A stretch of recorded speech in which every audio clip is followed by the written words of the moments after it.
짠! 조선 중기 한양 외곽 수락산 자락 아래 긴 담장을 품고 세월에 익은 기와를 올려놓은 고택 한 채가 있었습니다. 봄이면 매화가 담을 타고 흐드러졌고 여름엔 대숲바람이 처마를 스치며 지나갔습니다. 가을이면 단풍잎이 기와장 위를 뒹굴었고 겨울엔 눈발조차 말없이 담장을 넘었습니다. 그 고택엔 세월보다 더 고요한 여인이 살고 있었습니다. 여인의 이름은 유나마님. 30을 막 넘긴 나이, 정갈하고 곱게 늙은 대갓집 교수답게 말투 하나, 몸가짐 하나에도 흐트러짐이 없었지요. 하지만 그 단정한 말에 누구도 들여다보지 못한 외로움이 고요히 내려앉아 있었습니다. 열해 전 그녀의 남편은 과거를 준비하다 병을 얻어 한 해 겨울 들에 쌓인 눈처럼 조용히 세상을 등졌습니다. 그날 이후 마님의 침전은 단 한 번도 불이 늦게까지 켜진 적이 없었고 이불 속에 외로이 혼자 묻힌 채 그녀는 늘 같은 방향으로만 잠을 청했습니다. 그날도 마님은 침전 깊숙한 곳에 앉아 있었습니다. 마님, 따뜻한 차를 올릴까요? 문 밖에서 하녀 복심이의 조심스런 목소리가 들렸습니다. 복심이는 이 집에서 마님을 가장 오래 모신 사람으로 마님의 눈빛만 봐도 마음을 읽을 줄 아는 인물이었습니다. 아니, 속이 허하니 그냥 물이나 올려두거라. 예, 마님. 문이 닫히고 나자 방 안은 다시 정적에 잠겼습니다. 그녀는 책을 펼쳤지만 글자 하나 눈에 들어오지 않았습니다. 손끝은 무심히 장식술을 따라 내려갔고 옷고름 끝은 그녀의 손가락 사이에서 한없이 맴돌 뿐이었습니다. 계절 때문인지 마음이 더 허전하구나. 그녀는 말은 그렇게 했지만 그 허전함은 계절 때문이 아니라는 걸 알고 있었습니다. 긴 세월 동안 꾹 눌러둔 허기, 감히 내보일 수도 말할 수도 없었던 그 감정. 외로움이라 하기엔 너무 오래 묵었고 욕망이라 부르기엔 또 너무 체면이 아쉬웠습니다. 창호 너머엔 달빛이 스며들어 방 안의 공기를 희미하게 비추고 있었고 그녀의 눈동자는 그 빛을 따라 멍하니 허공을 응시했습니다. 나는 어째서 이리도 오래 혼자인가? 그녀의 한숨은 길었고 얇았습니다. 그녀는 외로운 마음을 뒤로 한 채 다시 이불을 당겨 덮고 몸을 누였습니다. 억지로 잠을 청하려 눈을 감았지만 심장은 평온하지 않았습니다. 심연 속 어딘가에서 자신도 모르게 눌러두었던 감각들이 슬며시 고개를 들기 시작하고 있었습니다. 그 감각은 아직 아무 말도 하지 않았지만 마님의 밤은 그날부터 조금씩 달라지고 있었습니다. 고택 안에 새로운 기척이 들기 시작한 건 거센 비가 그치고 햇살이 따뜻하게 깃든 어느 아침이었습니다. 마님은 사랑채 창가에 앉아 차를 우려내고 있었습니다. 차 향이 퍼지는가 싶더니 마당에서 묵직한 짐을 내리는 소리가 들려왔습니다. 복심이가 문을 열고 들어오며 말했습니다. 마님, 새로 들인 머슴이 왔습니다. 장터에서 골랐다 하더니 힘께나 써 보이게 생겼습니다. 그래, 곧장 들이지는 말고 마당에 세워두거라. 내가 볼 터이니. 예, 마님. 마님은 창호 틈 사이로 조심스레 바깥을 내다보았습니다. 집신의 삼배바지, 어깨엔 지게를 맨 사내 하나가 땀을 닦으며 서 있었습니다. 피부는 흑빛으로 그을려 있었고 등과 팔엔 굵은 힘줄이 도드라져 있었습니다. 말 한마디 없이 묵묵히 짐을 내리던 그 사내는 진수라 불리는 머슴이었습니다. 저 사내는 진수라고 하옵니다. 마님은 말없이 그 사내를 바라보았습니다. 첫인상은 투박했고 사내의 눈빛은 마치 짐승처럼 조용했습니다. 묵직한 체구와 과묵한 표정 속엔 어딘지 모를 안정감이 있었지요. 눈이 맑구나. 예, 마님. 허나 말수는 적습니다. 그러면 더 좋다. 입 가벼운 사내보다 10배는 나으니. 복심이는 마님이 유독 시선을 오래 두고 있는 것을 눈치채고는 가만히 고개를 숙였습니다. 진수는 마당의 장작더미 옆에서 자리를 정리하고 있었습니다. 짐을 옮기고 바가지를 헹구고 쌀자루를 곶간 안으로 옮기는 동안에도 단 한마디 말 없이 일만 했습니다. 마님은 어느 순간 차가 싣고 있다는 것도 잊은 채 그 모습을 바라보고 있었습니다. 마님, 찻잔이? 식었구나. 다시 올려두거라. 그녀의 손끝은 멈춰 있었고 눈은 여전히 창호 너머에 닿아 있었습니다. 그날 밤 마님은 오랜만에 등을 끄지 못한 채로 자리에 누웠습니다. 낮에 보았던 산의 어깨와 팔, 무거운 짐을 들던 허리선이 자꾸만 눈앞을 맴돌았습니다. 이름이 진수라 했지. 그녀는 스스로를 향해 미소 지었지만 곧바로 그 미소를 삼켰습니다. 고개를 돌리고 이불을 끌어올렸지만 떠오른 것은 낮에 마당을 쓸던 진수의 손이었습니다. 그 손이 그녀의 머리맡에 닿는 상상을 한 뒤 마님은 황급히 몸을 뒤척였습니다. 쓸데없는 생각이다.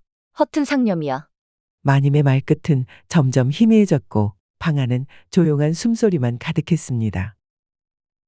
다음 날 아침 마님은 사랑채 툇마루에 앉아 다관에 물을 덜고 있었습니다. 손에 익은 동작이었지만 마음은 한 곳에 머물지 않았습니다. 마당 끝 장작더미 앞에서 팔을 걷어붙인 진수가 저고리를 벗은 채 장작을 패고 있었습니다. 도끼를 쥔 그의 팔뚝은 굵고 단단했으며 땀방울이 굴곡진 가슴 위로 흘러내렸습니다. 쾅 하는 나무 갈라지는 소리에 맞춰 튀어오른 흙먼지가 햇살을 타고 떠올랐고 그 순간 마님의 손에 들고 있던 다관이 탁자에 부딪히며 바닥에 물이 흘렀습니다. 어머, 복심이 곁에서 놀라 눈을 동그랗게 떴습니다. 마님 괜찮으십니까? 괜찮다. 손에 힘이 덜 들어간 모양이구나. 말은 그렇게 했지만 이미 마님의 시선은 멀찍이 서 있는 진수의 등 아래 허리선 어귀를 스치고 있었습니다. 그곳에서는 반짝이는 땀이 햇빛에 젖어 흐르고 있었지요. 마님은 고개를 돌리고 자리를 털고 일어났습니다. 차는 물리고 서고를 정리해둬라. 나는 방에 들어가 있겠다. 예, 마님. 방으로 돌아온 마님은 잠시 문을 닫고 선 채로 눈을 감았습니다. 진수의 젖은 팔, 나무를 쪼개던 굳은 손등, 걸을 때마다 살짝씩 흔들리던 굵은 허벅지까지 모든 것이 또렷하게 떠올랐습니다. 그날 저녁 마님은 식사를 마치고 자리에 누웠지만 눈을 감아도 피로가 밀려오지 않았습니다. 그날 낮에 그 장면이 자꾸 머릿속에 맴돌았습니다. 그녀는 조심스레 이불 안 어딘가로 손끝을 얹었습니다. 허튼 상상. 그저 일꾼일 뿐인데. 그러나 상상은 멈추지 않았습니다. 곧 마님의 숨결이 잦아지고 목덜미 아래로 소름이 돋았습니다. 이불 아래 심장은 조용히 두근거렸고 온몸은 기이한 열기로 데워지고 있었습니다. 이튿날 아침 마님은 평소보다 이른 시각에 사랑채로 나왔습니다. 비단 옷고름을 정갈이 여민 그녀는 평소보다 한층 더 날이 선 눈빛을 하고 있었습니다. 복심아, 진수를 불러다오. 문간 쪽 장독대가 어수선하더구나. 예, 마님. 잠시 뒤 진수가 땀에 젖은 머리를 단정히 정돈한 채 나타났습니다. 부르셨습니까, 마님? 장독대 정리 상태가 말이 아니다. 항아리 뚜껑이 삐뚤고 담장 밑에 풀도 베어내지 않았더구나. 예, 곧 손보겠습니다. 마님은 창턱에 기대어 마당을 내려다보았습니다. 진수가 장독을 옮기며 구부리는 허리선, 쪼그려 앉으며 드러나는 팔목이 자꾸 시선에 걸렸습니다. 마님은 속으로 고요히 숨을 골랐습니다. 진수의 말없는 수능과 성실함, 그리고 다듬어지지 않은 우직한 눈빛이 오히려 그녀를 더욱 초조하게 만들었습니다. 복심은 문 밖에서 마님의 얼굴을 슬쩍 살폈습니다. 마님, 진수는 참 착한 사람 같습니다. 말 한마디 없이 꼼꼼히 일하더이다.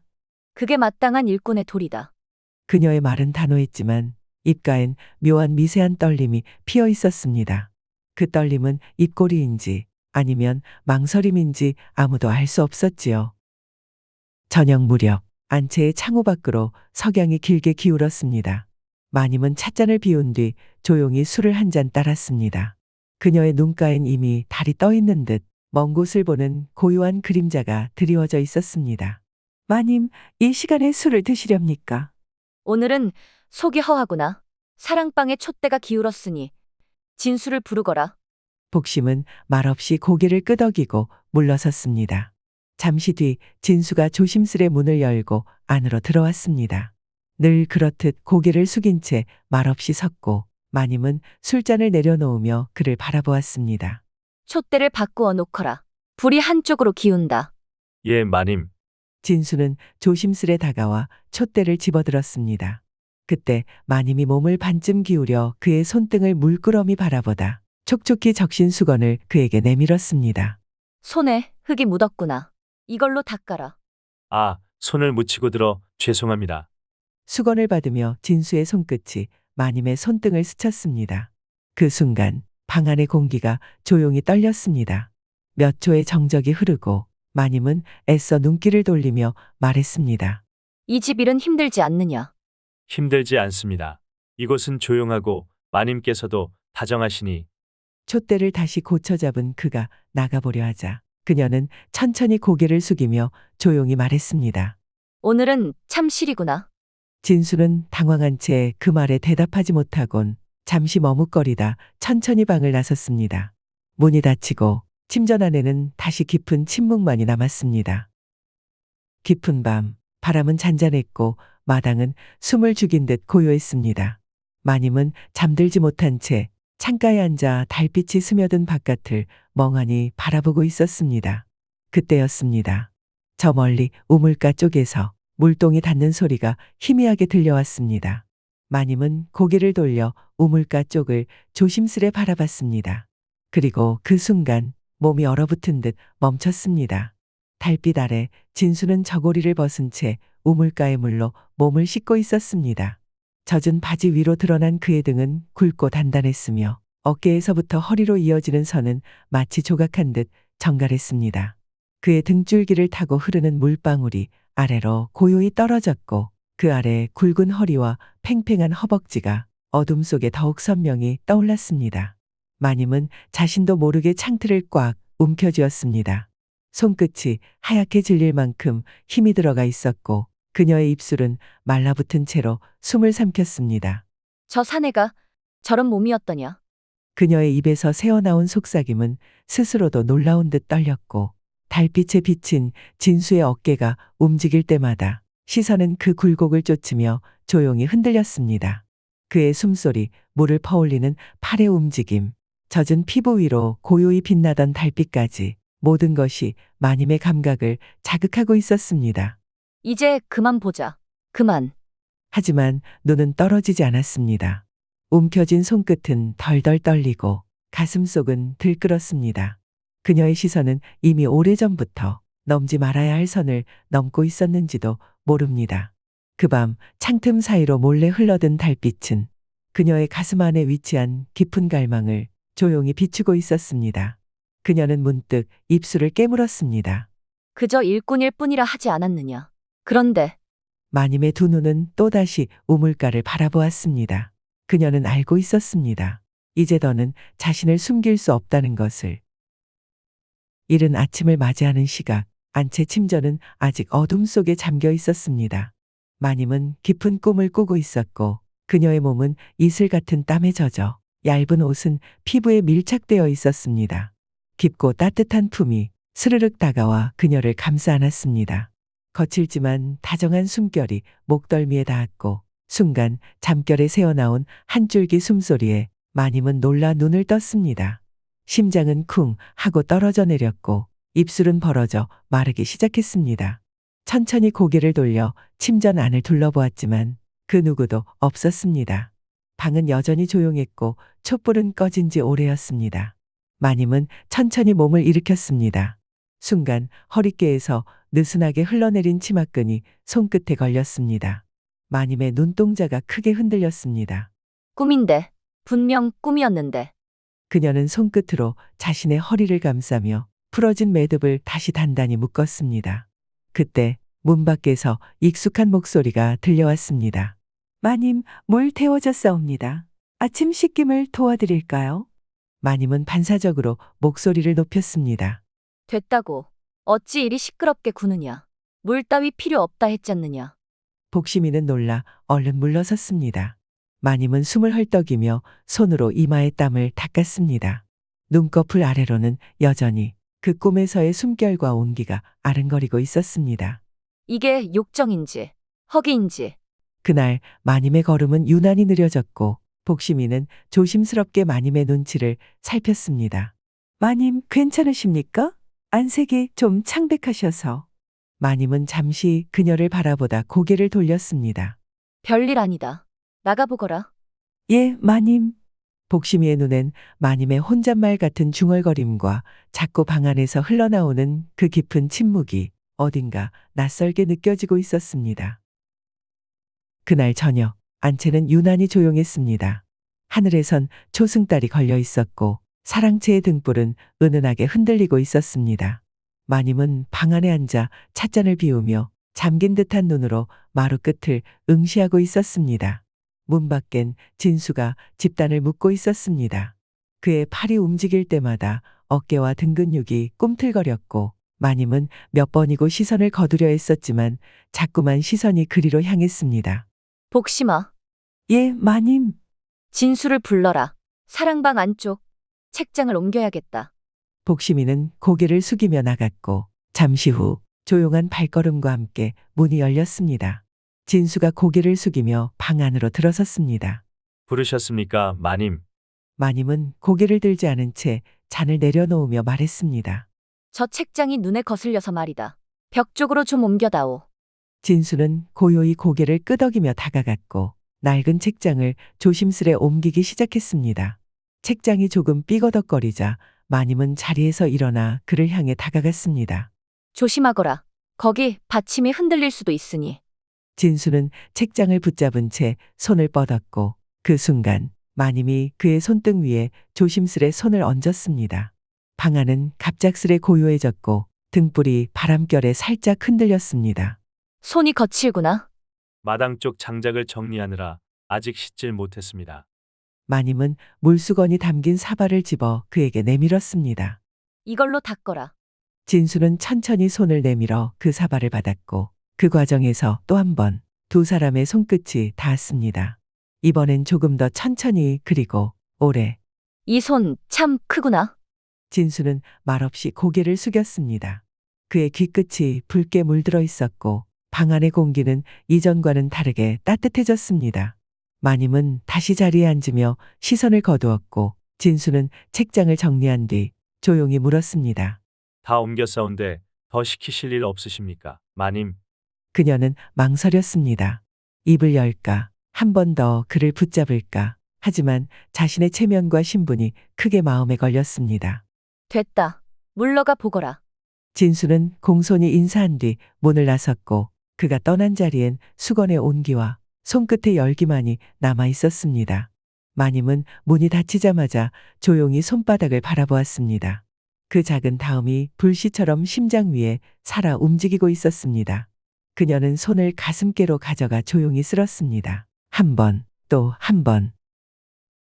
그날 밤, 바람 한 점 없던 침전하는 숨소리조차 고요했습니다. 방 안 등불은 오랫동안 켜져 있었고 마님은 이불을 덮은 채 누워 있었습니다. 그녀의 눈은 감기지 않았습니다. 그 위엔 아직도 저녁의 그 체온이 남아있는 듯 기이한 열기가 돌고 있었습니다. 이대로는 안 되겠다. 마님은 몸을 일으켰고 입술을 깨물며 무언가 결심한 듯 촛불 옆에 앉았습니다. 술을 한 잔, 두 잔, 그녀의 볼엔 서서히 붉은 기운이 돌기 시작했습니다. 잠시 후 그녀는 문가를 향해 고요히 말했습니다. 복심아, 진수를 데려오너라. 내 볼 일이 있다. 복심이는 조용히 대답하고 물러났고 몇 분 뒤 느릿한 발소리와 함께 문이 조심스럽게 열렸습니다. 진수는 늘 그렇듯 고개를 숙인 채 방 안으로 들어섰습니다. 부르셨습니까, 마님? 마님은 그와 눈을 맞춘 채 말했습니다. 사랑방 문 쪽 발판이 흔들린다더구나. 가서 확인해 보아라. 이 밤중에 말씀이십니까? 마님은 잠시 그를 바라보다 부드럽게 웃었습니다. 이 밤중이니 보는 이도 없지 않느냐. 진수는 짧게 고개를 끄덕이고 문을 향해 몸을 돌리려 했습니다. 그때 마님의 목소리가 낮고 조용하게 그를 붙들었습니다. 잠깐. 진수는 멈춰섰고 마님은 조용히 자리에서 일어났습니다. 붉은 비단 저고리가 촛불 아래서 느슨히 흘러내렸고 고름 하나가 반쯤 풀려 있었습니다. 너는 내가 두렵지 않느냐. 진수는 고개를 천천히 들었습니다. 그 눈빛은 여전히 순했고 묵직했습니다. 그러나 그 안에는 무언가가 일렁이고 있었습니다. 마님께선 제게 은인이시옵니다. 두려운 분이 아니라 소중한 분입니다. 마님은 입술을 눌러 다물고는 천천히 진수에게 다가갔습니다. 이불을 옆으로 밀어내고 조심스레 그의 손을 잡았습니다. 진수야? 진수는 말없이 그녀의 손을 감싸 쥐었고 두 사람은 서로를 바라보았습니다. 길고도 조용한 시간이 흐른 뒤 마님은 그의 손을 끌어당겨 자기 무릎 위에 올려두었습니다. 그 손등을 조용히 어루만지며 입을 열었습니다. 이 손. 나는 오래전부터 품고 싶었다. 진수는 입을 열지 않았습니다. 그저 조용히 고개를 끄덕였고 그 눈엔 흔들림 대신 깊고 따뜻한 온기가 맺혀 있었습니다. 그들의 입술은 조용히 맞닿았습니다. 첫 다음은 떨림이었고 두 번째는 허기였으며 세 번째엔 그 허기를 품겠다는 담담한 수긍이었습니다.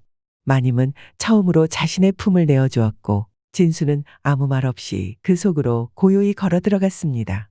온기와 온기가 뒤섞이고 외로움과 외로움이 서로를 덮는 그 밤. 그들은 마침내 선을 넘었습니다. 오래도록 침전의 등불은 꺼지지 않았습니다. 촛농은 천천히 흘러내렸고 바람 한 점 없는 방에는 그들의 숨결로만 가득 채워져 있었지요. 밖은 새벽이 가까워졌지만 방 안은 아직도 긴 밤의 끝자락에 머물고 있었습니다. 한참 뒤 마님은 숨을 고르며 진수의 품 안에 안겨 있었습니다. 그녀의 눈동자엔 더 이상 갈증도 두려움도 없었습니다. 진수는 조용히 일어나 마루 끝에 앉아 해가 떠오르는 하늘을 바라보았습니다. 이튿날 아침 마님은 이불을 덮은 채 조용히 눈을 떴습니다. 어느새 새들이 지저귀고 햇살은 살며시 창호 끝을 적시고 있었습니다. 그녀는 한 손을 조심스레 이불 밖으로 내밀어 옆자리를 더듬었습니다. 그곳엔 아무도 없었지만 이불 속엔 아직 따뜻한 온기가 남아 있었습니다. 마님은 조용히 몸을 일으켜 앉았습니다. 얼굴 위로 은근한 미소가 스쳐갔고 그 미소는 사라지지 않았지요.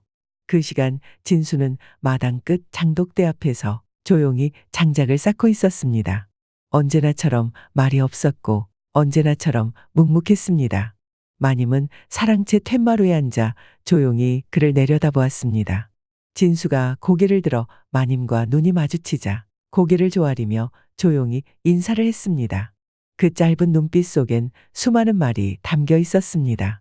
무슨 약조도 어떠한 다짐도 없었지만 그들은 이미 서로를 알고 있었습니다. 마님은 더 이상 피하지 않았습니다. 진수는 더 이상 자신의 자리를 의심하지 않았습니다. 진수야. 오늘은 저 담장 너머 뒷밭도 둘러보거라. 어제 비가 조금 내려 습했을 게다. 예, 마님. 그 말은 특별하지 않았지만 마님은 마음을 담아 말했습니다. 진수는 더 깊이 허리를 굽혀 대답했습니다. 그날 이후 둘은 특별한 말이 없었습니다. 하지만 마님은 매일같이 그가 머무는 자리에 눈길을 두었고 진수는 매일 아침 마루 끝에 앉아 차향이 퍼지는 집안을 조용히 바라보았습니다. 그들이 나눈 것은 욕심만이 아니었습니다. 허기졌던 마음, 굳게 닫혀있던 방 안의 공기, 지워지지 않는 한숨과 기다림까지 그 모든 것이 천천히 그러나 확실하게 서로를 감쌌습니다. 사랑이란 말은 단 한 번도 입 밖에 나오지 않았지만 그들이 나누었던 눈빛 하나, 손끝의 머뭇거림 하나가 누구보다도 깊은 감정을 말해주고 있었습니다. 계절이 바뀐 후에도 마님은 찻잔을 두 손으로 감싼 채 조용히 웃고 있었습니다. 진수는 흙 묻은 손으로 문턱 아래를 다듬다가 문득 고개를 들고 마님의 시선을 조용히 받아냈습니다. 아무 말 없이 서로를 바라본 채 그들은 그렇게 또 하루를 시작하고 있었습니다.